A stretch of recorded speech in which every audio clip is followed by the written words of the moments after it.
Pemirsa, sidang Kabinet Perdana di Ibu Kota Nusantara atau IKN Kalimantan Timur digelar hari ini 12 Agustus 2024. Para menteri pun sudah mulai berdatangan ke IKN sejak Minggu sore. Sejumlah menteri Kabinet Indonesia Maju telah tiba di Bandara Sepingan, Balikpapan, Kalimantan Timur untuk menghadiri sidang Kabinet Paripurna Perdana di Ibu Kota Nusantara pada Minggu sore.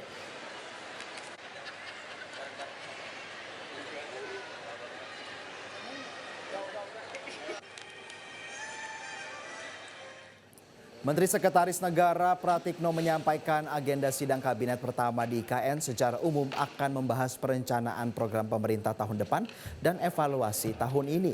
Selain itu, Presiden juga disebut akan kembali berkantor di IKN selama beberapa hari ke depan dan akan melakukan groundbreaking sejumlah infrastruktur pendukung di IKN.